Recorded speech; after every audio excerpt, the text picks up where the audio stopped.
За сайн байцгаана уу эрхэм үндэт үзэгчтэй. Автобийн нэвтрүүлгийн удаагийн дугаар эхэлж байна. За өмнөх дугааруудаар бол та бүхэнд бол дандаа жижигхэн загвар цуглуулагч нарыг одоо сонирхуулж ирсэн бол энэ удаагийн дугаараар жинхэнэ нисдэг загвар цуглуулдаг эрхэмтэй олзуулах гэж байна. За тэгээ та бүхэн одоо надаар хэлүүлэхгүй бараг зарим нь мэдж байгаа бах. Нислэг төв гэж байдаг. Тийм ээ, Цонжин болдгийн зүүн талд байдаг. Тэгэхээр өнөөдөр бид нар нислэг төв дээр ирээд байна. Ингээд зочноо та бүхэнд танилцуулъя. Өнөөдрийн манай зочин бол нислэг төвийн захирал Александр байна. За та сайхан хаварж гин үү? Сайн байна уу? Сайхан хаварж байна. Та сайхан хаварж байна. Сайхан хаварж байна. За бид бүхнийг нэвтрүүлэг хийх боломж гаргаж ажлынхаа цаг заваас хомсолсон танд бас их баярлж байна. Тий. За тэгээд танахаар бол ер нь бол үзэгчид маань нэлээд олон хүмүүс үйлчлүүлсэн байх. Би энэ тэнд найз нөхдийнхөө зураг юмнуудыг үзэж байхад танахаар одоо нисчихсэн тийм дурсгалын зургнууд их олон байсан. Тэгэхээр утгаараа би бол танахыг бол хүмүүст бол аль хэдийн танил болцсон газар гэж ингэж ойлгож байгаа. Гэхдээ зүгээр нэгэнт нэвтрүүлэг эхэлж байгаа учраас бас аль биесээр бас танилцах зүг байх тийм ээ. Мама Александр гэдэг юм аа. Тэгээд би ховдын буянтын хүн. Аав маань ховдын хүн, ээж маань хойд зүгийн хүн. Би хилдэг төрсөн байхгүй юу? За хаанхын хил дээр? Дайн нуурын хил дээр төрсөн. За.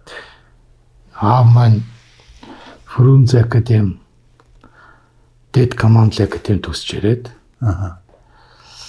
Тэгээд энэ хилийн зэргүүд газар томилогдсон байдаг байхгүй юу? Тэрнээс өмнө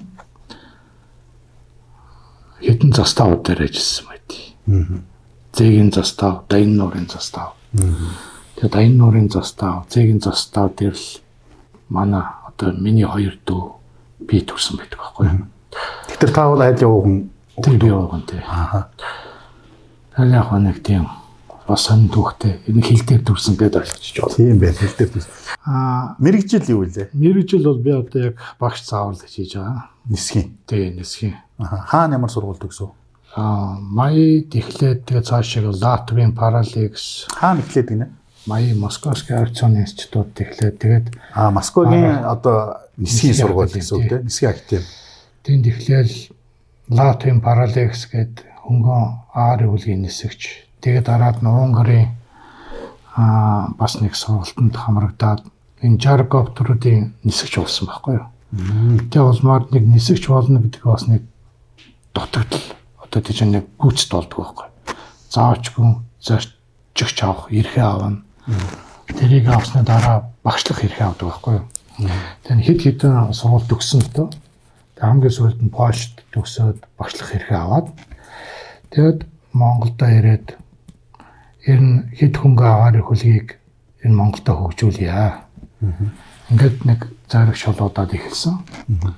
Хоёр энэ одоо ажилч хичээнгүү гэж яриад идэв. Хоёр шар зүй шиг хоёр агаар хөлгөө оруулж ирээд тэрнээс чиглэсэн. Энэ танаа хамгийн анхны хоёр уу тийм анхны хоёр тийм. Тэгээд шавнартай болсон энд ажиллах багааг өртүүлсэн. За тэгээд одоо дараад нэг өвөрчих маягаар дараагийн агаар хөлгүүтэй бүр лагшрын загвар хүртэл оруулж ирсэн байхгүй юу? За. Өнөөдөр бид нэр хэд хөнгө агаар хөлөг юм бол 8 орчим байна. Түүний гирокоптер буюу 5 ширхэг босод одоо хэдгүү ангаар хөлөг дельта лот гэж ярьдэн шүү дээ. Тиймэрхүү бол 3 ширхэг байгаа байхгүй юу? Тус бүртээ өөрийн гэсэн зорилготой өөрөхтэй тийм агаар хөлгүүд. Зөв. Танах ч одоо байгуулагдаад ямар хугацаа өнгөрч юу? 10 жил болж байна. 10 жил. Тэгээ 10 жилийн хугацаанд бол үнэхээр их юм хийсэн л дээ. Энэ яг энэ хөгжүүлэх тал дээр тийм ээ. Тэгэхээр инхүү Александра хоёулаа юу яа. Одоо нэг сайхан онгоцнууд байхад хоёлын овч суугаад яах юм. Тэгвэл онгоцон дээр очиж байгаа тус сур дээр нь яриад яваа тийм үү? Тэгээ. За. Тэгээ.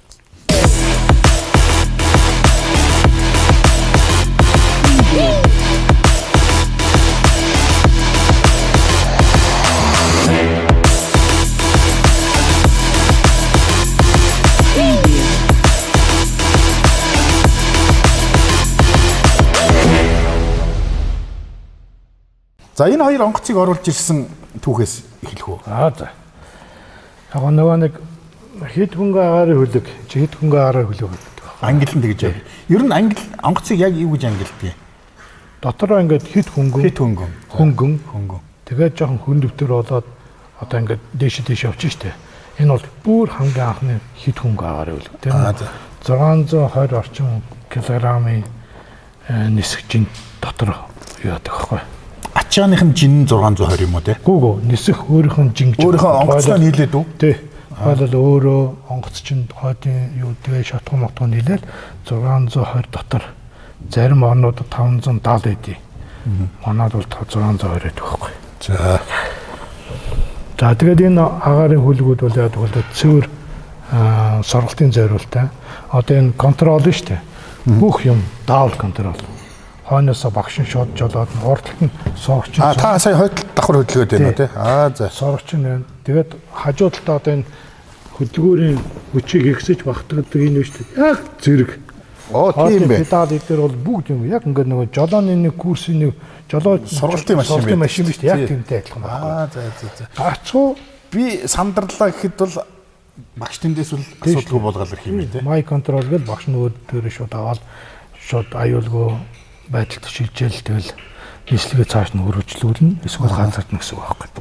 Энэ хаана үлдвэрсэн онгоц вэ? Энэ бол дандаа Герман улсад үлдвэрсэн MTO Sport гэдэг загвар байхгүй юу. Хоёр хүний суудалтай. Тэгээд одоо 70 литрийн багтаамжтай. Энэ нөгөө бол нэг 500 орчим километр нисэх чадвартай. 70 литрийн банктай. Тэгээд буухгүйгээр 500 км. Сайн явах нь тий. Сайн яв. Тэгээд жишээл юу гэдгийг нэг агарын даралт ч гэдэг юм уу салхины чигмиг яах юм бол өшөө богино явчих болно те эсвэл жоохон олж явж болно. Тий салхины уруу явчих юм бол тэгэл нэмэгдээ явчихна. Салхины өөд явчих юм бол ойлгомжтой. Асалт нь багасаа явчихна гэсэн үг. Муу ялгаагүй агарын даралт агаар нягтрал нь бас их нөлөөлдөг. Энэ аливаа нислэгт бол зөв. За одоо яг зүгээр бусад онгоцон дээр тэр болгон дээр суухлаар хэдүүлээ цаг алдах бах. Зүгээр энэ онгоцон дээр одоо нэг хянах самбаруудыг тайлбарлая тий. Энэ бол юуны залт вэ? Дээд ротор болон моторын эргэлт зааж байгаа. Энэ бол ингээд дээд ротор гэдгийг энэ синсээ хэлээд байна. Энийн эргэлт хэд эргэж байна гэдгийг заана гэсэн үг үү? Одоо энэ ногоон сектор дотор байх хэрэгтэй байдаг байхгүй юу? За. Энэ 4500 орчим л байдгийг. Моторын эргэлт нь бол ингээд 1000-аар дэмжигдсэн байж байгаа. За. Ийшээгээ бол ингээд агарын дандаа юунууд байж байгаа. Өвдлүүд. Агарын өвдлүүд. За. Агарын хурд нь байж гэн энэ бол агарын хурд дээр салхины хурд гэж ойлгож болох уу? Эсвэл ерөөсөө онгоцны өөрийнх нь агаартай харьцсан хурд. Газартай харьцсан хурд бол тэр бол GPS дээр ордог байхгүй юу? Энд тэгэхээр 200 гэсэн байна. Энд тэгэхээр 200 км/цаг хурдлна гэсэн үг. Хурдлантэй. Хурдлж чадна гэсэн үг. Бас хурд дээ. Тэрийг бол нэг хүргэх шаардлага шүү. Хүргэх шаардлага. Өөрийнх нь ашигтай хурд бол нэг 120 орчим км/цаг гэдэг байхгүй юу? 120 дотороо 120 130 хооронд явхад бол энэ хамгийн ашигтай. Энэ ногооноор тэмдэглэсэн байна шүү дээ, тийм ээ. Тэгээ ногооноор тэмдэглэснийг сайн харах юм бол бүр энэ хүртэл байгаа 0 хүртэл байгаа. Тийм байна. Энэ хүртэл бол ямар ч жолоог алдахгүй ниснэ гэсэн үг байхгүй. Онгоцнууд бол 60 хүрээл унцдаг штэ. Энэ бол хизээч тийм байхгүй. 0 км/цаг явалтаа бол тогтчихл байна гэсэн үг. За энэ салхины хурд уу? Биш, энэ бол үн дээр авалт. Vertical speed indicator. Энэ дээшээгээ ямар хурдтай явж гэнэ үү, доош ямар хурдтай бууж гэнэ үү гэдгээ харуулдаг. Энийг тэгвэл ерөнхийдөө бол буух суух үед илүү ашигласан. Дээш ингээд явж штэ. Тэгэхээр чинь 2 м/сек, 3 м/сек гээл хараал яваад. Их огцом яаж болохгүй гэсэн үг үү те, энэ ер нь бол яадгийг. Гүү зүгээр ерөнхийдөө үн дээр авалтынхаа хурдыг л зааж байгаа. За энэ дээр авч जैन одоо чиг шулуун нислэх гэж 0 дээр байна. Чиг шулуун нислэх 0 дээр бараал явж ил чиг шулуун нислэж जैन гэдэг. Энэ сургалтын үед айгүй чухал. Ийшээ бол ингээд моторын нөгөө температурууд гэдэг байхгүй. Моторын өөрийнх нь массын температур, усныхын температур, массын даралт. Тэгээ дандаа ногоон сектор гэж байгаа. Ногоон секторууд дээр ингэ заадаг байхгүй. Ногоон сектор дотор байж байгаа бол хивээ гэж байна гэсэн үг. Юу усны датчик дээр энэ юу тийм үү? Хөргүүр нь усан хөргүүртэй гэдэг юм. Тийм нөө тусаа тосоол хийдэг. Тосоол хийдэг тий. Тэр нэг юм датчиктэй салхиар тэгээд шингэнээр хөргөж идэг давхар. За тэгэхээр эн чинь бол далавчгүй тий. Далавчгүй. Тэгэхээр энэ юугаа яаж залдیں۔ Одоо баруун тишээ зүүн тишээ гэдэг юу? Одоо яг энэгээрөө л зал. Энэ залуураараа ингээд ингээд яг юу хэлээр хэлдэг юм нөхлөөр одоо тэр нэг цэг дээр байгаа энэ хоёр сенс шүү дээ. Одоо ротор энэ чинь ингээд эргэлдээд ирэнгүү чинь хавтаа диск үүсгэнэ. Энэ эргэлж байгаа хавтаа дискийг чинь ингээд налангууд налцсан тал руугаа ирнэ.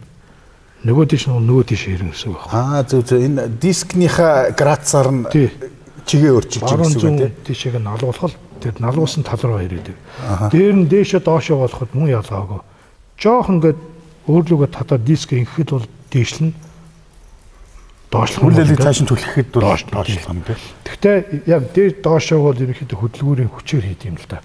Хүчээ өгөх тусмал дээш яваад нь хүчээ буулгах тусмал доош яваад нь.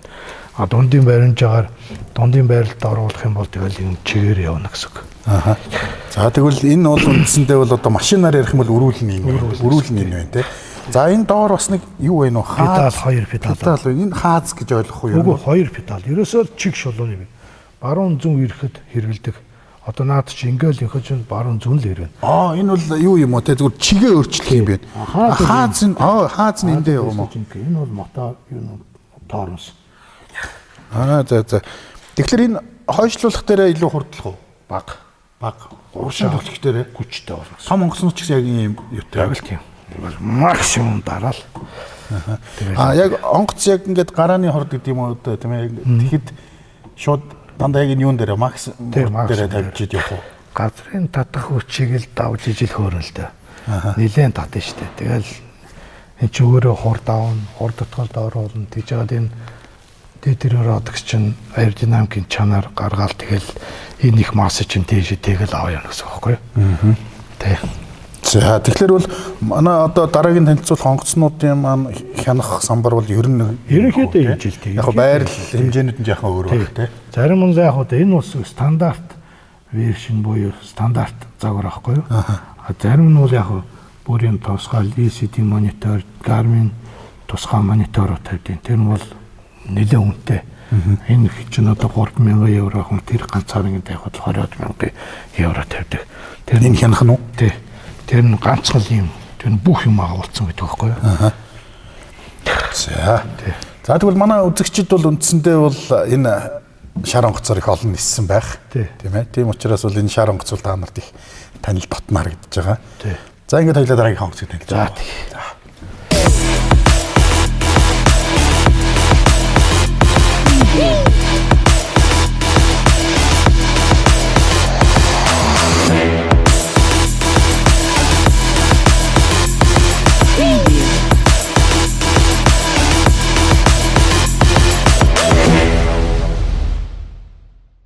За бит хоёр дараагийнхаа онгоцон дээр ирлээ.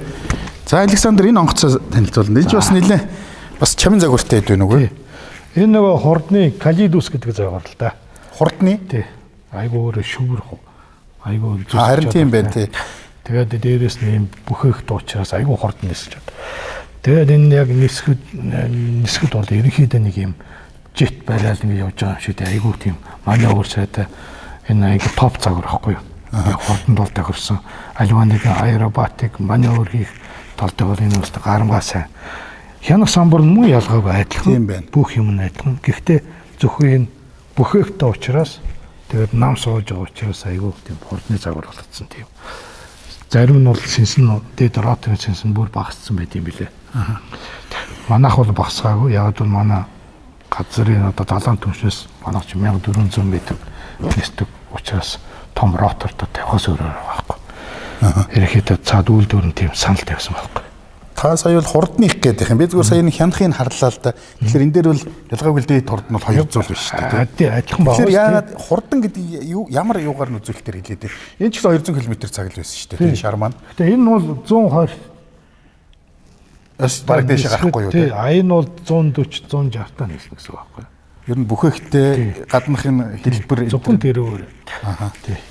Энэгээр бол юу яадаг юм уу? Одоо сонирхсон хүмүүсийг одоо ирэх юм бол нисгэж болох юм уу? Болно шүү дээ. Манай доор энэ манайх чинь иргэний эсхийн 149-ээр гэрчилгээсэн дөрмээр гэрчилгээсэн байгууллага байхгүй юу? Сургалт явуулж нисгэж бэлддэг. Хамгийн ялгаагүй одоо танилцуулах нислэг гэж ярьдаг байхгүй юу? Одоо хүн одоо би энэ 60 коптер гэдэг ч юм уу чи би нэг нисэж үзье те. Ер нь ямар хөө юм байгаа. Үнэхээр таалах юм бол би сурыг те. Таалахгүй байсан ч би одоо мэдчихэж шүү дээ. Гэх мэт дараа манай дээр ирээд тэр тодорхой хэмжээний гарсан зардлынхаа 50% төлөөл сууд нисдэг байхгүй юу? Мэдээч нисэж мэрэгжлийн нисэж чанх хяналтанд ор. Аюулгүй байдлыг дэд зэрэг яг нөгөө ялгаагүй хоёр нөгөө юу мотив хааз мацтай юм ба шүү дээ. Александра ингэж нэг хоёлаа одоо энэ онгоцсон дээр нөгөө нисэх зарчмаа ярих гэдэг. Одоо бол онгоц бол далавчтай байдаг тийм ээ. Тэгээд нөгөө далавчийнхаа нөгөө нэг одоо хөдөлгөөнөөр нөгөө буулцуултаа харуулдаг шүү дээ. Тэгэхээр одоо надад энэ юуг тайлбарлаж өгөөч. Танаа энэ онгоцны зарчим одоо би бол танахыг хоёр хөдөлгүүрттэй гэхлээр харахад нэг хөдөлгүүртэй юм шиг байна. Тэгсэн хэрнээ энэ дээр нэг юу байгаад идэг, синс байгаад идэг. Тэгэхээр ер нь нисдэг зарчмыг нэг тайлбарлаач. Ер нь айгүй хялбархуу. За. Одоо та санаж гэнэ үү? Бид нэг багада ингээд цаас ингэж хоёр дэш нураад доот нь жоохон ингэж бөмбөглөж байгаа тэнгуү чи эргэлдээд буудаг. За тий. Энэ бол ротор гэж яг роторын зарчим байхгүй. Мөн ялаагүй энийг ч ингээд дээр ингээд тогтоод байж байгаа роторт орно гэсэн үг байхгүй. Роторт оруулахын тулд бовныхон зайд оруулахын тулд энэ нэг араа гоц. Энэ мотороос ингэсэн тахир голоор дээшээ виндекс араа ороод энэ роторыг эргүүлээд ротор идэвхжил авна гэсэн үг байхгүй. За. Тэгж жаад тодорхой хэмжээний 200-аас дээшээ эргэлтэнд оронгууд нь тэрийгээ салгаад энэ сенсорээ хамгийн их хүчээр гаргаад нэг чи түлхэж явна. Тэнгүүч энэ тодорхой хэмжээний юм байсан болонтойгоор ингээд явангууд чинь эргэлдээд бүр их эргэлдээл 400 хүрээд ирэнгүүт нь Аржин аймгийн чанар үсэлийн бүхэл үеийн системийг хоёр хүнтийн цуг ингээд аваа явах чадвар гаргадаг байхгүй юу? Айгүй энгийн. Өдөрлөгч гэсэн үг яалаа юм.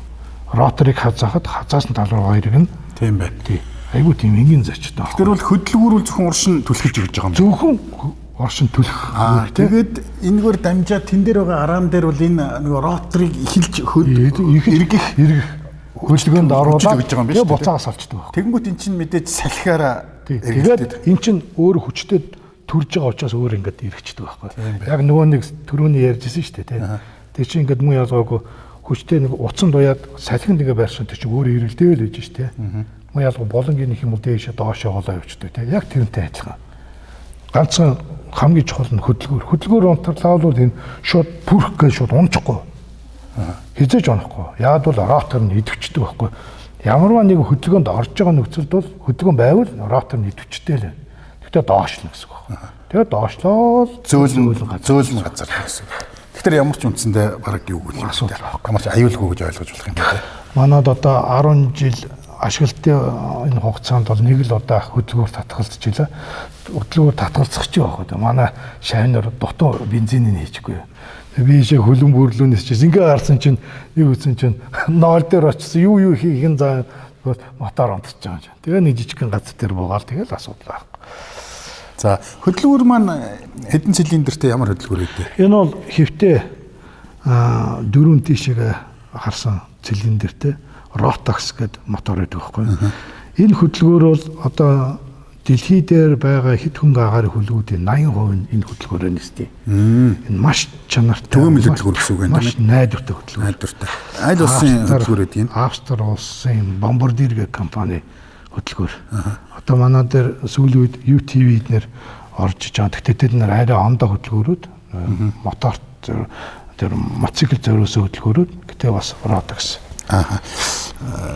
Шатхуун юу онгоцны төлш шүү юу вэ? Үгүй зүгээр л 98 штэ. 95 буюу 98-аар л нисдэн штэ. Одоо зүгээр нөгөө колонкт байдаг 95 98 уу? Тий. Оо за тэгвэл бас их төлшөл голоод авахгүй юм байна те нэг тусгай юм байхгүй.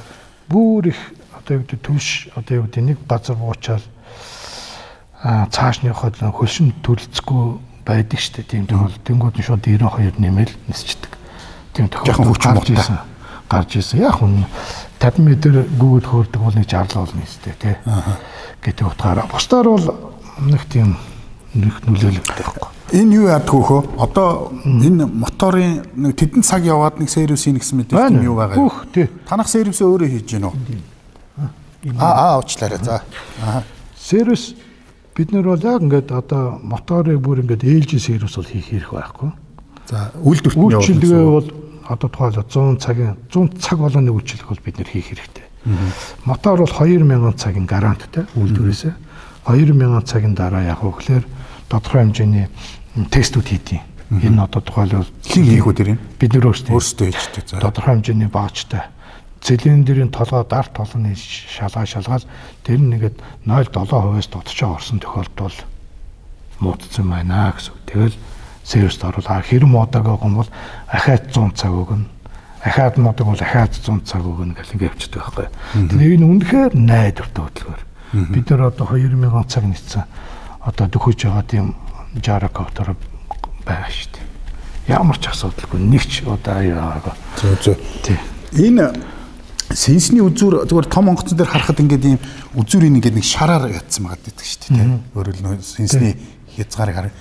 Энэ дээр тийм байхгүй гэдэг нь зүгээр ямар учиртай байдгийг. Гэхдээ энэ яг хөө энэ нөгөө далд байдаг. Тэ. Тэгээ далд байдаг нэг одоо тэгтээ дөрвөн чинь нөгөө хүн ойртуулах хүн нэг их ойртоод байхгүй учраас орчинд байдаг учраас хүн юм уу яаж идэх вэ гэх юм бол тэр нь тодорхой хэмжээний өнгөөр боддог. Эргэж байгаа хар дотор нь цагаан гэх мэт тэр нь ялгах хэмжээний. Тэгэхээр манай эн чинь энэ дээр нэг юм цагаан юутай гоц хамгаалттай. Энэ бас айхтар гялтганы шүү дээ бас. Шүн нисэх үед одоо ямар нэгэн гэрэлтүүлэг энэ төр гэсэн юм байх. Шүн нислэг үйлдэх бид нар ирэх байхгүй. Яагаад угаасаа болдгоо юм уу? Дандаа ил харааны онгоцод байхгүй. Ил харааны жормоор нисдэг онгоц гэдэг нь ерөөсө харгаж байгаа нөхцөл ниснэ. Яг хөө зүгээр мэдээж бол ном нь бол тийм ээ дөрмөн. Гэтэл зүгээр амьдрал дээр жишээлбэл зүгээр ойлаа зүгээр фантазлж яана л да. Үнэхээр та жишээлбэл нэг үнэхээр онцгой тохиолдол гарлаа гэхэд ингээд шүн баримжаагаар нисэх тийм ихэд хүндрэлтэй юу? Хүндрэл байхгүй л дээ зүгээр энэ чинь нэг хит хитэн юмнууд уул нийт дээр одоо энэ онгоцоо чинь бүгд ингээд нөгөө шүний хэрэгэл тавьчих юм бол шүний хэрэглээр нисч болохоор юмнууд байдаг байхгүй. Зарим нь бүр ингээд одоо тэр гадаа байгаа жарокоптерд бол шүний хэрэгэл тавиад шүний одоо юу тийм зөвшөөрөгдсөн аарыг хөлгүүч байна. Гэхдээ тийм байж иж нисдэг байхгүй. Хэрвээ тийм байхгүй бол бид нар нисэх хэрэг байхгүй. За энэ сүүлний хэсэг энэ ямар зорилттой байна? Энэ далбаа хөдөлж гин үгүй юу? Тий. Одоо энд нэг жижиг юм байгаа шүү дээ. Энд нь тодорхой хэмжээний болонтаар ингээ ийшээ хазаалгаж байгаа. За тийм байна. Энэ моторын эргэлт үүсэнгүү чинь эсрэг тийш энэ жарокоптер гэж мошгох хүч үүсдэг байхгүй. За. Тэр мошгох хүчийг саарамжуулдаг ганц юм жижиг юм байдаг нэг. Тэгээсэндээ ийшээ тэгш биш юм хазгаа байна тий энэ чинь. Тодорхой хэмжээний болонтой гоц. Тийм байна. Ингээ мошгож байгаа юм чинь ингээл стабилизатор болоод тэгшлээд өгдөг байхгүй. Энэ бол мэдээж энийг налуу бол тооцоо. Тий, тооцоо байгаа тий. Яг тодорхой. За энэ бол ерөөс ингээд зүүн тийшээ ирэхэд педалаар богинохон зайд ирэхэд энийг эргэлнэ. Баруун муу ялгаагүй энэ. Одоо хоёулаа нэг өөр штэ. Тэгэхэд тэрийг бол би яг өөрчн. За энэ юу илээх вэ? Энэ хоёр бол зүгээр ер нь тэнцвүүлэгч үү? Зүгээр л ерөөсөө л одоо нэг чиг шолоо явахад тий. Чиг шолоо ингээ явахад ялангуяа энэ чинь соплос энэ хоотын синсээс гарч байгаа аар урслыг ингээд чиглэлэнд нь оруулаад өөрөө бол чигд уршаад зүтгэх чигийг л бий болгодог. Инх юм бол чигээ өөрчилнө, инх юм бол чигээ өөрчилнө. За. За хоёлаа дараагийн онгоцонд очиж тийм ээ. За.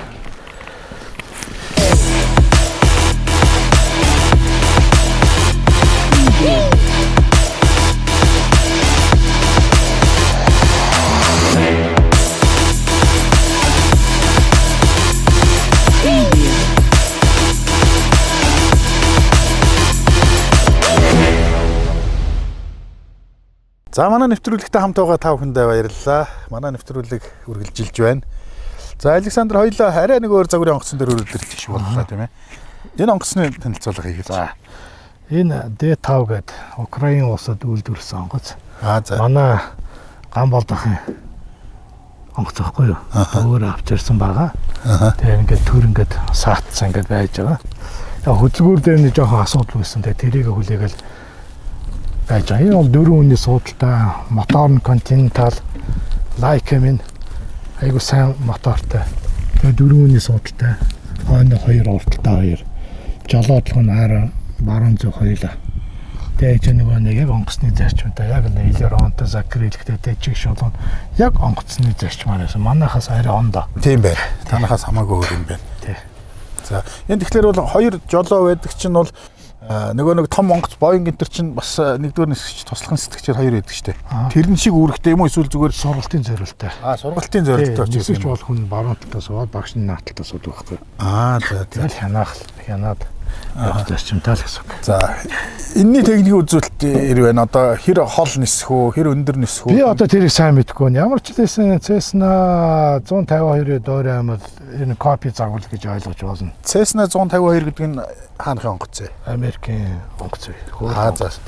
Тэрний копи юм уу тий? Хийсэн юм шиг байна. Би тэгж л ойлгодог. Гэтэ сайн онгоцтой. Cessna 152 ч өөрөө сайн үзүүлэлттэй. Үлээ бараг 1000 гаруй км нисэх чадвартай, 2 хүний судалтай. Гэтэ жижиг мотортой. Энийг жоохон том мотортой болгоод 4 хүнийх болгоцсон. Тийм л.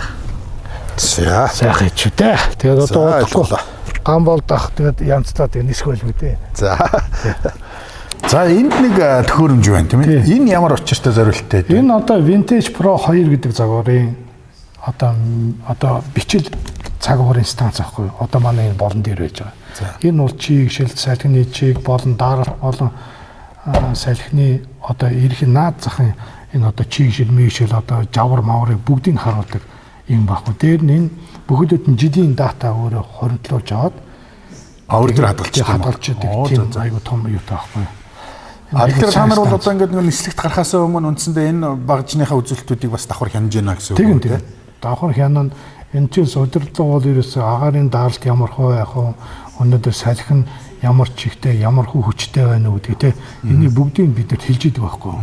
Энэ бол ерөөхдөө энэ аэродромын орчин нислэг үлдэж байгаа бүх аарыг хөлгөс сонсоод тодорхой хэмжээний correction буюу юунуудаа хийж идэг. Засвар болон босод юунуудаа тохируулж идэг. Хэрвээ аэродромын өндөр хэд нам болоод хэд өндөр болгон хяналтаар нисэж байгаа агаарын хөлгүүд бол заавалчгүй энэ дагуу явдаг. Алдаа гарах магадлал ихтэй байдаг учраас. Зундаа ер нь танахаас өөр юм нислэг үлддэг газрууд бол байна уу? Баа, манай энэ 20 км Skyfrance гэж байна. Ийшээ манай Батлан малхын нөгөө Налахын цэрэнгийн аэродром байж байна те. Тэгээ ийшээ одоо манай Гачууртад бас нэг хелипорт нэгдсэн тэнд бас байж байгаа. Та нар хоорондоо яаж зохицох юм? Одоо жишээл юу гэдэг нь хоёр онгоц бас магадгүй агаарт хит ойртох энэ төр тийм ээ. Тэрнээс урьдчилан сэргийлэх ямар юмнууд байдгийг. Яг уу ерөнхийдөө Налах орчныг 135 гэсэн радио далгоноор бүгдийг нь удирддаг байхгүй юу? Бүгд тэргээр байна. Нэгэсэндээ би энд ингээд сая ингээд энд ярьж штэ. Энэ яриа маань Налах дээр сонсогдно, Skyfront дээр сонсогддог байхгүй юу? Бүх онгоцнуудад сонсогдсон байна тийм байхгүй юу? Хэрвээ энэ ч өөр ингээд нэвсэн дайж өнгөрч онгоцсон штэ. Нам доор өндөр. Тэгвэл тэр 135-аар шилжүүлээд бидний яриа сонсдог байхгүй. Тэгвэл одоо би тийм дугаартаа аар хөлөг Чингисийн оройнд Чингисийн өшөө тойроод нисүүл баруун хэрэглэн энтергээ түрүү яриадсэн тийм. Тэнд нисэж байгаа маань гэдгийг хараад хэрв тийш нисэж явал жоохон тойрох маяг эсвэл хүндрээр заалж явдаг байхгүй. Заавчгүй. Энд чинь нэг машин шиг бол нэг хоёр талын тойл үл байхгүй юм байл шүү дээ тийм. Тэр утгаараа бол зүгээр хяналт бол энгийн ажиглалтаар л явна гэсэн үг дандаа. Ил хараараа л явна тийм. Тэгээ хэрв агаар дээр ингээд агарын хөлөг өөдөөс явж бол дандаа баруун гараараа сална. Баруун гарын дүрэн бол ерөөсөө энд их чухал байдаг. Баруун гар талаараа ихтэй ингээд зөрхнө тийм. Гараараа л. Гэтэ өөрөө харах ёстой. Агаар дээр ингээ харах шиг болоход ингээд орчдөг шүү дээ. Чинь аяыг осолтой. Тийм шүү дээ. Сая ихэд 165 км/цагийн хурдтай л орж ирсэн шүү дээ. Тийм учраас энэ станцтай радио чагийн жоох аягүй чухал. Аль нэг орионд очоод за энд орионд 135-аар станцтай хяндсан байх шүү гэх юм бол яг тэргээр ороод ингээд өнгөрөөд унтраад өөр 124 ч юм уу 100 ингээд явчих хэрэгтэй байхгүй. Хяналттай орон зайд одоо тухайлбал Буян тухаар ойртон шүү дээ. Буян тухаараа орох чинь 30 км-ийн зайд ойртонгуудаа Буян тухайгийн бас нөгөө юу байгаа шүү дээ 132 тэрүүгээр Буян тухай тийм дугаарт тэр зүгээс тэгэж орчиж байна гэдэг. Заавалчгүй хэлэх хэрэгтэй. Энэ зөвшөөрөл тэр заавал нэвтэж орно. Нэвтэж орсон да тэр чанх одоо хяналттай орон зайд одоо тэр диспетчерийн чанх хяналтан доор удирдлагын доор нисдэг шүү дээ. За чи наана ирэж юм бол ирээл байж. Шатгуун доосн л ирнэ. Тийм байна. Нэг хэцүү юм тийм. Тийм л дээ. Харахгүй л энэ агаар дээрх зохицуулт шүү дээ. Ямар машин биш тийм ээ. Цаертохоор радиочек тавар, цаертохоор драмаагаар 245-5, агарын даралт 10-14, чийл 11, гараа 28, аялал 1.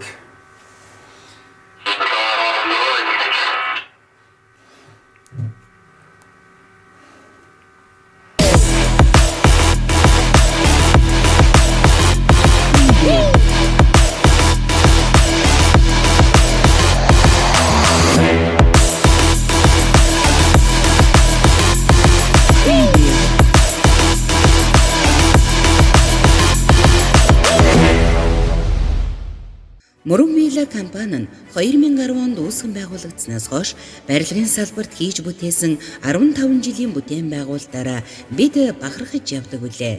Манай бүтээлч хамт олон 2019 оноос Хөвсгөл аймгийн Мөрөн сум нь Мөрөн Вилла барилгын хотгоны том төслийг эхлүүлээд байна.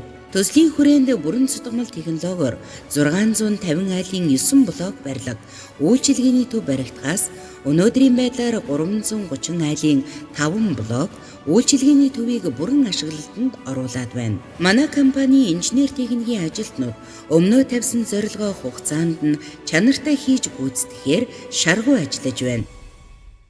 За ингээ Александр итгэхээр дараагийнхаа онгоцны хажууд ирсэн байна. Тий. За энэ хөөрхөн онгоц харагдаад байна. За энэний тухай танилцуулъя. Энэ бол Quick Silver гэдэг хэдхэн гар. Гүр микролайт гэдэг байхгүй юу? Хоёр хүний суудалтай. Тэгээ давагч нь бол тийм нэгээд ипгээ тавьсан. Маш боёнхон зайд одоо хөөрж буудаг. Тийм айгүй хөнгөн онгоц байхгүй юу? Бараг сарьсан багуухаа гэд ирэхэд нэрлцгээд бараг харин тийм байна энэ юу тий. Тэгээ задгаа энэ юуны хувьд бол их хөнгөн байна. Тий. Өөрийнх нь жим инчс айгүй хөнгөн юм шүү дээ. Тий айгүй хөнгөн. Тийм байт. Тэгээ задгаа явуулах зорилготой нэг тийм. Энэ хаана үйлдвэрсэн онгоц вэ? Энэ одоо Quick Silver нь Америкт үйлдвэрсэн. Гэхдээ манайд Японоос орж ирсэн. Японы нэг хоёр хөгшин нисэж жагаад тэгээд энийг үлдээ явсан байхгүй. Оо зөв. Энэ хөдөлгүүр энэ төр ч айгүй авсарах юм бэ. Тий хөөрхөн Rotax 502 гэдэг Rotax мотортой. Энэ бол модернизтэй. Тэгээд албачин шууд ингээд хоошоо килд стабилизатортай ингээд нэгдсэн юугаарыг хологдчихдаг байхгүй. Одоо энэ бол нисгэр онгоцоо тий? Нисэн шууд ниснэ. Ямар ч асуудал. Тий. Тэгэхээр эн чинь үндсэндээ ингээд онгоц болгоны өөрийн гэсэн зүгээр зориулалт ч юм уу юм байх шиг байна тий? Тий, энэ бол яг цэвэр одоо юу гэдэг юм фафан гэдэг шүү дээ. Одоо жинхэнэ одоо таашаал авах нислэг байхгүй. Энэ онгоц чинь зүгээр хэд хөнгөн гээд инээд энэ чинь энэгээр чинь бүр өхлийн гоцоо хийдэг байхгүй бүр ингэж. Тий. Тийм үү? Лупинг хийдэг онгоц байхгүй. Тий. Хэрэглэн хөртэй хөөрхөн боос. Тий, хянах мянах чинь бас хурдтай өндөр авалттай моторын хоёр сэвчаан дээр өгсөн, хоёр толгоон дээр өгсөн сэвчааны тогны. Энэ тэгээ түлшнийхэн сав юм уу? Энэ түлшний сав. Оо за. Эндээ кранттай хүг гэнэгээл хүг хаанаг тэгээд. За. За энэ бол ийм авсарах гэдэг нэ. Тийм бахаа нэг. Энэ бас баг ялгаагүй юм байна тий. Тийм муу ялгаагүй хоёр хүний суудалтай. Дээрээ дельтаплан шиг даалгавчтай. Тийм Япон улсад үйлдвэрсэн юм хөөрхөн. Бас нэг юм. Тэгээ энэ маань бол харин зүгээр хянахгүй юм эсвэл та зүгээр хянахыг авцсан юм уу? Гүг энэ даалгавч нь юун дээр байдیں۔ Юун дээр. Энэ өөрийнх нь ингэ бариул гэж байдаг шүү дээ. Бариул дээр байждаг. Энийг зүгээр та парклцсан учраас юуг нь салгацсан юм байна тий. Энэ юу энэ яа гэдэг вэ? Мотор асаад юм уу? Мотор асаад ингэ сууж аваад ингэ татаад асаахан тий. Ганц ингэ татаад үр гэж асна. Хөнгөн юм. Үндсэндээ эн чинь зүгээр ингээд баг нэг үүрцэн нэг хэлбэр байдаг шүү дээ тий. Баг тэрний л арай боловсронгуй суудалтай болгоцсон хэлбэр юм шүү дээ тий. Хоёр хүн суугаад хөдөлгөөр нэг том байхгүй. Тийм учраас дуун дээр тавихгүй л болохгүй. Дуу бол бас л яг саяных шиг үз тий. Саяны битгаар нэг нисгэд нэг сонсон дуутай шүү. Энэ дотор хоорондоо бол яриа бол ер нь бараг сонсогдохгүй байх тий. Дуу чанга шүү дээ. Тий. Сая үл үзэгчтэй би нөгөө Александртайгаа нэг сайхан нисэд буугаад ирсэн. Тэн дотор уул нь одоо миний санаагаар бол айгүй сайхан их ярилцж байгаа л бууж ирэх юм бодсон. Тэр үнэхээр тий ярих ямар ч боломжгүй тий. Харин зүгээр нөгөө чихвчээ хийчих чинь бол ерөөсөө ямар ч чимээ байхгүй болоо тий. Хоорондоо бол харин битгаар яг чихвчээрээ хоорондоо дээрэд яваад иж болж илээ. Хоорондоо олч хилээд. Тийм байлээ. Одоо Александр бит хоёр энэ сайхан ганган улаан онгоцоор нэг хөөрчээд ирнэ. За Александр маань надад яаж хэрхэн жолоотхыг бол бас богино хэмжээний одоо юм зааварчлага өгнө, сургалт явна. Тэгэхдээ яг жинхэнэ сургалт бол тусгай цаг магтай байдаг. Яг зүгээр энэ нэвтрүүлэгт зориулаад надад жаахан баг зэргийн ийм одоо зааварчлагатай. Гэхдээ үндсэн жолоодлогоо бол Александр өөрөө хийн. Би бол баг зэрэг нэг оролдож үзэх байх гэж бодож байна. За ингээд нисэж бууж ирээд яриагаа үргэлжлүүлье. Энэ дотор бол нэг онгоцны моторын чимээ их байдаг учраас битгээрийн яриа бол нэг айхтар та бүхэнд бол хүрэхгүй байх гэж бодож байна. Тийм учраас бол дүрс харуулъя. Дүрсээр илэрхийлье. Дүрсээр илэрхийлье. Тийм ээ. За суух хоёлаа онгоцлоо. За. Тэр ингэ зааж өгсөн тийм ээ ингээд. За. Харахгүй нэг нисгч хүний камизон өссөн байшаа. Өшөө. За. Нисэх сайхан ч аюулгүй нисэх сайгаа. За тэр үнэ. За. Тэр үнэ шүү.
За энэ бас сони хийцтэй онгоц байна. Номин холдингийн онгоц байгаа. Бикас 32 гэдэг. Энэ бол тусгай зориултын хор цоцдог зориулттай. Одоо бол зүгээр яг бүх юм ингээд үйлчлэгээ хийх гээд бүх юмаа салгаад ингээд тавьцсан байж байгаа. Даалгавчдууд нь тэр салгацсан байж байна. За хор цоцсон гэдэг чинь нэг ургамлын газар тариалангийн зориул. Тий газар тариалан ой модон тий. За. Бүр анханасаа тийм хор цоцох зориулттай гэж хийгдсэн байх чинь. Тийм. Бодвол тэр нэг юунууд тэр даалгавчин дээрээ байдаг бах те нэг хор цоцдог юу. Тэр нь бол тусдаа юун дээр тусдаа ингэж бэглэгдэв юм лээ. Ааха. Тий. Бузаак нь бол тусдаа. Ааха. Энэ хөөрхөн хоцгоомаа. Энэ юуны материал вэ? Энэ ингээд нэг энэ бол их л хөнгөн чанарын юм шиг байна те. Тий. Харахад бол төмөр юм шиг байсан чинь. Перкаль даавал гэдэг юм да. Перкаль гэдэг. Ааха. Харахад нэг тийм хөнгөн. Тийм байна. За. Мотор нь мөн ялгааг манахтай байдаг. Ротокс 915. Хоёр хүн урдаа ингээд хугасаа судалдаг. Тийм байна. Нийс чинь хойдолтой зорчин эсвэл багш нь урдалтай сурагчин суудаг. Баана бас юм. Яг зөвхөн сургалтаарч ашиглаж болно. Гэхдээ энэ чинь бол үндсэн зориулт нь бол нэг хор цоцсон гэдэг байгаа шүү дээ. Тийм яг хор цоцох зориултаа боловч сургалтаарч ашиглаж төгөөрөнжийг салгаж аваад ингээд зүгээр нисэж болох байхгүй бас. Ааха. За энэ бол бодвол нэг хор цоцолттой холбоотой юм уу тэр хянах дээр бол арай олон тохиргоо юмнууд байх шиг байна тийм. Тэр доогуур байгаа юмнууд бол тэр одоо бас нарийн тэр нөгөө автсын өргөн хор цоцох хоорондын зай тийм тэр мэрийг нарийн болгодог. Тэрний илүү хянахын юмнууд байх шиг тийм юмнууд байгаа. За. За энэ бас их авсарах юм байна. Энэ нь бол одоо манай бас одоо ингээд нөгөө бид нар өөрсдөө бас фафан хийгээд ингээд шууд даалгавчаад ирнэ. Ягаад нөө дельта олиотой шүү дээ. Дельта план. Хоёр хүний судалтай. Тийм. Энэ даалгавчтай юм уу те бас? Тий. Даалгавчаад евкетент хийцэн байна. Муу ялгааг энэ нь G13 гэдэг энэ айгу том машины мотор тавьсан. Нөгөө Suzuki G13 гэдэг дээ шүү дээ. За. Тэрний хөдөлгөөр байхгүй. Тэгээ Оросууд хийсэн. Муу ялгааг нь хор цоцсон, шөхөрчин хаян. Шөхөрчин бол янз бүр хийж дээ бас. 1500. Энэ юу юм шүү? Шөхөр хаяхад энэ синстем онгоц чинь жоохон осолтой биш үү? Би дараа нь бичлэг үзвэл янз штэ. Унтраачдаг байхгүй. Тэгээ чи ингээд явж штэ. Тэгээ шөхөр чинь уучдаг байхгүй. Хөдөлгөөрөө онтраачихтаа нөгөө онгоц чинь нөгөө агаар дээр тогтож байна тийм. Ингээл явж байгаа. Тэр хооронд нь Үсээ болчихдог байхгүй. Тийм баг. Тэрнээс энэ ил систем чинь осолт шүү дээ. Форсаж гэдэг энэ Орсын дельталиуд байгаа байхгүй. За юу яагаад Александра энэ онгоцнуудын сая үл битгаар ингээ газардаад яхад их хурдан нөгөө хурд цаарж их шиг тоормос их сайн юм болоо гэж би анзаарсан. Үгүй. Тоормос нь юугаар байдгийг Энэ онгоцны одоо тоормос. энэ Gyrocopter энэ дээдлийн систем нь шүү дээ. За. Ингэж ирж жоод ингээд дагчаад ингэчих юм бол ерөөсө дороо тоомслдог өөрөө. Тэгин шүү дээ. Энд чинь нөгөө ингээ диск хэлбэртэй байгаа шүү дээ. Ингээ Тэгээ инхлээр өөрөө шууд тоомсчдаг байхгүй. Эднэр бол дандаа энэ дээр тоомсдаг машин шиг энэ дээр. Энэ дээр. тэгэхээр энэ хавчин гэсэн үг үү те? Хавчин. Яг л нөгөө диск шиг. Биткойн саяны нисдэг бол үндсэндээ өөрийнхөө тэр нөгөө дээдлийнхаа ротороор тоомсолж байгаа гэсэн үг. Дээр нь гарын энт нэг жижиг юм базаад байсан шүү дээ. Тэр нь хойтын үндсэн дуу бас ингэж тоомс. Бас дугуун дээр бас тоормос байгаа гэхэр те. За. За ингээд хоёулаа ерөнхийдөө танад байгаа онгоцнуудыг харлаа. Тэгэхээр бол нислэгийн төв гэж тийм ээ сургалтын төв гэсэн нэг юм байгаа. Тэгэхээр манай ч сургалт явуулна. Одоо ингээд бүртгэл эхлээд 4 сараас бүртгэл эхлээд хоёулаа ингээ Александра. Сая бол эхний хэсэг дээр хоёулаа ингээд онгоцнуудаа танилцуулсан. Одоо би тэнд сургалтын өрөө байгааг харсан. Хоёулаа сургалтын өрөөнд ороод сургалтын тухай яриад тийм үү? За.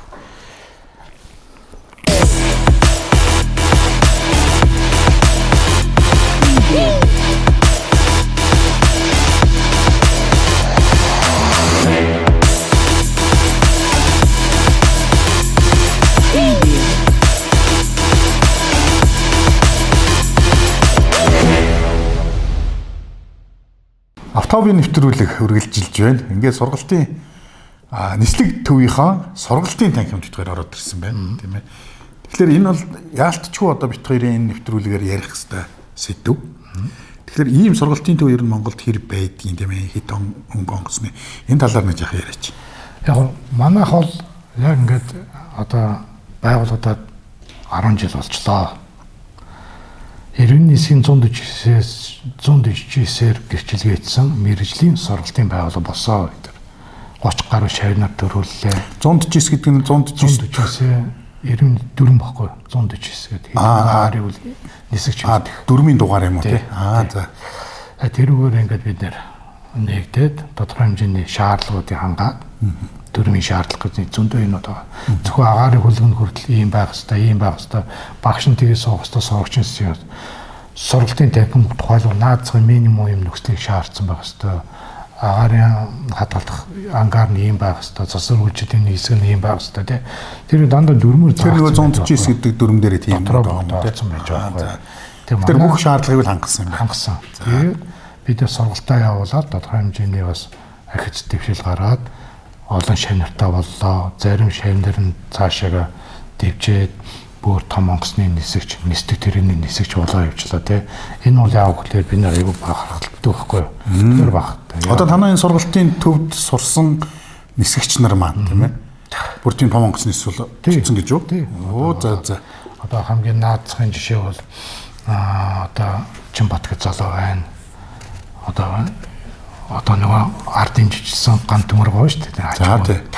Яг киноны дүрээр нэрлсэн хүүгээ ачхуу нь одоо манай дээр нисэж болоод тэр чинь хүний мөр кинон дээр үлээ. Ямар кинон дээр үлээ? Тий, хүний мөр. Хоёр пианы хооронд пианы юуны мохлын хооронд чинь нисэж явсан баг гэдэг. Тэр нэр ган төмөр дүр чинь Чинбат тий. Тэгсэн чинь хин ган төмөр ачин нь Чинбат гэдэг нэртэй. Тий. Манай дээр ирээд сураад маш амжилттай сураад аягүй сайн гэж. Танад сураад байсан. Одоо тэгээд юу хийж байна? Одоо Изнест Cessna Caravan-ы нисэж болцсон явж байгаа. Ямар гоё түүх вэ те. Кинон дээр байсан Чинбат маань жинхэнэ амьдрал дээр бодит нисэж болцсон. Гэхдээ тэр танахаас гарсан байна. Танахаас гарсан тий. Их гоё түүх байна. Тэр нь одоо бэлгүүн гэж залуу инх бэлгүүн гэдэг муу ялгаагүй манахаас гараад одоо онцгой байдлыг 111 лөө. Нөгөө нисхийн нэг онцгой байдлын нэг нисдэг тэрэгтэй болсон шүү дээ. Тэр нисдэг тэрэгний нисэгч одоо сургалтанд хамрагдаад одоо нисэгч нь яг одоо ингээд өнөө маргааш нисэгч болохоор тийм шатанд орсон байж байна. Гоё байна. Өөр бол бас манай онлын багш инх түргээд залуугийн хүүн оргилгээд муу ялгаагүй энийг төгсөөд одоо ингээд Америкт очсон. Мөн ялгаагүй дараагийн шатны сургалтанд хамрагдаад том нисгэж болох гол байж гэн тий. Гэх мэт ингээд олон шанаар маань ингээд бас ингээд нэгдэн зөв ингээд голдрлороо яваал явж гин гэсэн байхгүй. Бид нар тэргээр их бахархдгийг. Манайх чинь ингээд ийм сертификат олгодог байхгүй юу? Тий. Хэдхэн нисгчийн сертификат гэсэн байна тий. За ингээд ийм пилот сертификат гэсэн байна. Тий. За энэ дотороо бол одоо ямар нэгс хөөс энэ тийм одоо type ийм бүх нөхцлүүдийн бүрдсэн хангасан яг ийм агаарын хөлгөөр нисэх чадвартай гэдгийг нэг харуулсан юм байдаг байхгүй. Манай бол энэ одоо олон улсад хүчинтэй үнэлэх үү? Энэ бол одоо манай 90-ийн хэсгийн одоо уул нь бол би нэг энэ дээр бас онцолж хэлэхэд бол 90-ийн хэсгийн дүрмээр одоо гэрчлэлийн жилт бол нэг юм type гаргаад бид нарт бол олох ёстой юм шиг би санагддаг байхгүй. Гэтэл одоо бид нар өөрсдөө санаачлагаараа гараад энийг хийж байгаа байхгүй. Яг хуу энийг хаач өрөөд ингээд очиход бол мэдээж ганц шалгуур нь яаж нисхийг чинь би шалгана гэдэг 10 минут заавч нисдэг байхгүй. Гадаадд бол. Хэрвээ энэ тэр дээрээс нь logbook гэдэг байгаа шүү дээ. Өөрийнх нь нисэх цагаа нисхийн дэвтэр байна л энэ бол. За. Энийг маш зөв ингээд хөтлөөд ингээд бүгдийг бүртгээд ингээд явуулчихад энэ бол айгүй том бас үзүүлэлт байдаг байхгүй юу? Энэ хоёрыг ингээд бариад очиход бол гадаадд хэдхэн монголчууд бол бараг нисчих юм ээ. Одоо би энэ хоёроо бариад хаач очиод би ингээд 3000 цаг гаруй ингээд нисчлээ гэж байгаа. Дуугуул гэдэг байхгүй ямар ч асуудал байхгүй. За нэг төрөөсөн төлбөрийн төлөөл нэг 60-аг нь унаад нэг 2 цаг нисээд ирэхэд ямар ч асуудал байхгүй. Гэх мэт тийм. За би ингэсэн Александра би багада нисгэж болно гэд маш их мөрөөдөлтэй. Тийм ээ тэгэл онгоцны зураг одоо тэр үед Орсын лиднес сэтгүүл байлаа. Тэндээс зураг хайчлал наагаал. За тэгээд одоо Зөвлөлт бот улсаас сансарт хиймэл дагуул хөөргөлөөхлөөр нэм сонины нэг иймэрхүүл мэдээ байдаг гэсэн шүү дээ. Тэдний чинь бүгдийг хайчлал ингээл дэвтэр дээр дараалал наагаал тийм ингээд би бол үнэндээ агаар тэнгэрлүүл тэмүүлж явсан байхгүй. Тэгээд нэг 7-8 дугаар ангиасаа миний хараа муудаад би ингээд юугаа орхисон одоо тэр нисгэгч болъё гэдэг. Тэгээ одоо өнөөдрийн үед бол би ингээд танаа нислэгийн төвийн буйнд ямар ч байсан нисгчийн комбинзон өмсөд ингээд зогсож байна. Маш сайхан байна. Тэгэхээр тухайн үед би одоо ингээд хараа муудсан гэд одоо жишээлбэл өөрийгөө за болохгүй нэгэд ингээд зогсоцсон тийм. Гэтэл танаа одоо нислэгийн төвөөр суралцъя гэсэн хүмүүст ямар нэгэн тийм эрүүл мэндийн ч юм уу тусгайлан тавигдах шаардлагууд байна уу? Хориглох ч гэдэг юм уу тийм.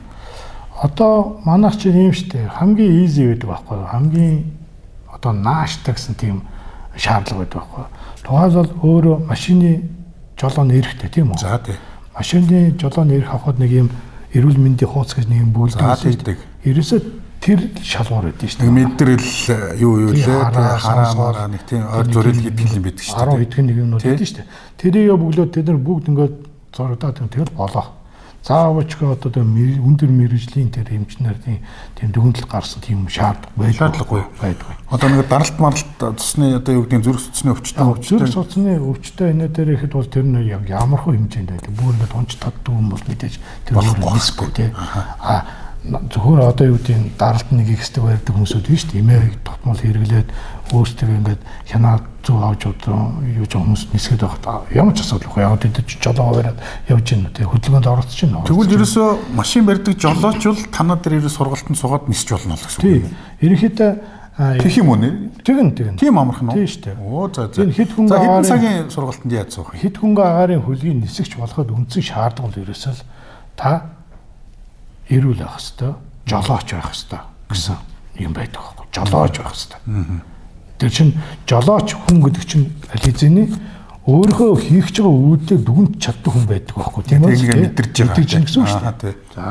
За манайх чинь ерөөсө 40 цагийн нислэг дадлага 40 цаг бол яг тодорхой хэмжээний яг ингээл онгоцондоо суугаад зүгдээд байнга тоочнго буюу хөөрөөл буугаал баруун зүүн ирвэл агаар дээр хит хитэн дасгалуудаа хийгээд ингээ яваад байдаг. 40 цагийн нислэгийн нормтой юм байна тийм. За онлайн юм танхимын гэж байх уу? Танхимын бол 40 цаг. Мөн ялгаагүй 40 цаг. Энд ирээд багш нар тэр нь юу байх вэ?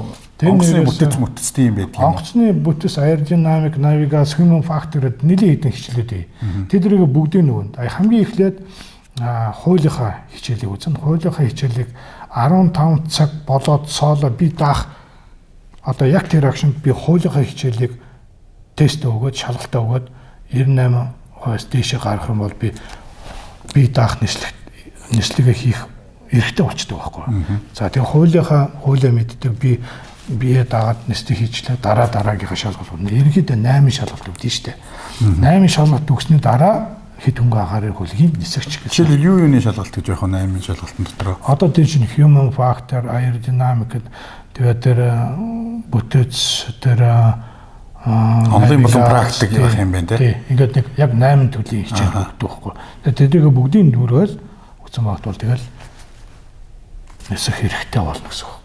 Тэгэхээр 40 цагийн танхим 40 цагийн агаарын сургалт тэгэхээр сургалтыг ер нь ямар хугацаанд жишээлбэл хийх вэ? Танах тийм нэгдсэн тийм 2 сар байдэн штэ. 2 сар. Тасралтгүй гэсэн үг. Ерөнхийдөө 40 яг 40 хоног энд байрлаад сарахад бол 40 хоногийн дотор сорно. Тэгэхэд л зарим ч яад өгөхлөөр ингээд яд штэ. Хасаан бүтсүүдээр олоо явчихдаг штэ. Тэгээ ч одоо чинь ойлгомжтой хасаан бүтсүүдээр хасаан зарим төгсөхгүй өсдөж байгаа. Одоо дотоод ингээд манад хамгийн удсан төсөлт бол 2 жил болж ирсэн төсөлт. Тэгээд төгссөн их л ажилттай хүн байна. Тэгвэл ер нь жоохон богино хугацаанд нэг мөсөн сурчвал өөрт нь ч амар юм байна. Тийм шүү дээ. Амархан шүү дээ. Ерөөсөө нэг 40 хоногийн дотор л байхгүй. 40 хоног бол зовцуулах хэлээ. Тэгэхээр хүн танаа энд ирэхлээр одоо 40 хоног яаж хаана байрлана гэсэн үг. Манай дээр ирээд манай дээр энэ яг нисгчдийн сургалтын сурагчдад зориулсан жижигхэн байрууд байгаа. Тэр дотороо дүүштэй сайхан тий дотороо боловсны альтаа дүүштэй ингээд сайхан унтах ортой. Хажууд нь манайх өөрсдөө ресторантай. Хөөрөлт гэх нэртэй, тейк-офф гэх нэртэй хөөрхөн ресторантай. Тэр дотор дуртай хоолой захиалаад идэж болдог байхгүй. Гишүүн болно шүү дээ. Гишүүний фи буюу хөнгөлөлт 15%-аас эхэлдэг. Тэгэл ингээд явчихдаг. Зөв. Одоо ойрмогхон тийм сургалт танах яадгийн жилд нэг авдаг юм уу 2 3 байдаг юм уу? Жилд нэг удаа сорно. Одоо бид нэг 5-аас 6 хүн бүрдүүлж байгаа. Тэгээд энэ 4 сард бол реклам болон бусад бүртгэлийн ажлын явагдаад 5 сарын 1-ээс сургалтаа эхэлнэ гэсэн. За тэгэхээр үзэгчид та бүхэн бол мэдж байгаа. Манай энэ автобийн нэвтрүүлэг л ямар нэгэн тийм рекламны нэвтрүүлэг биш тийм ээ. Өмнөх дугааруудыг ч та бүхэн мэднэ. Тэгэхээр яг нэгэнт бас нислэг төв дээрээ ирсэн би өөрөө багасаа нөгөө нисгч болъё гэж бодож ирсэн болоод тэр үү надад үнэхээр сайхан байлаа тийм ээ. Тэгэхээр бол магадгүй бас яг нэг юм одоо нисээд үзчихсэн ер нь нэг хит онгоцны жолооч болчих, нисгч болчих гэсэн хүмүүс бол нислэг төвгөө зориод ирэх юм бол сургалтанд суугаад үнэлгээ аваад ингээд нисч бүрэн боломжтой. Тийм ээ. Тийм учраас удахгүй одоо энэ тухай зар явах юм байна тийм ээ. Хэрвээ сонирхож байгаа хүмүүс байвал бас холбогдож болно. Танаа телевизэд дамжуулаад гэсэн тийм мэдээлэл авч болно гэх юу яач болох вэ? Энэ телевизийн одоо энэ нэвтрүүлгийн доотлол танаа тавьж болно тийм. За тэгвэл та бүхэн энэ утсаар холбогдоод энэ сургалтанд ирж суугаараа. Ер нь бол одоо би ингэж боддог шүү дээ Александра. Монгол шиг ийм их өргөн удам тийм ээ. Ийм нутагтай. Тэгээ ийм газар бол манад бол яг энэ хит хөнгөн онгоцвол ер нь бас их тээвэр хэрэгслийн хувьд бол их зүгээр юм тий. Дандаа газраар явж ихээ оронд бол сая итгаар чи зүгээр л дундаж уртаа явахад 160 км/цагийн уртаа явсан тийм биз.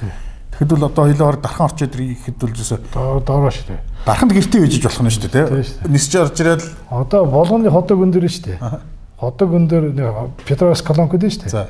Тэжээс яг 6 цагт хөрөөд энэ 8 гэхэд буучдээ шүү дээ. За. 2 цагийн дотор л нисчихдээ шүү дээ. Тийм хол зайд. Тэгээд ирээд ажиллаа хийчихэд буцаад оройд нисчихэд болох нь шүү дээ.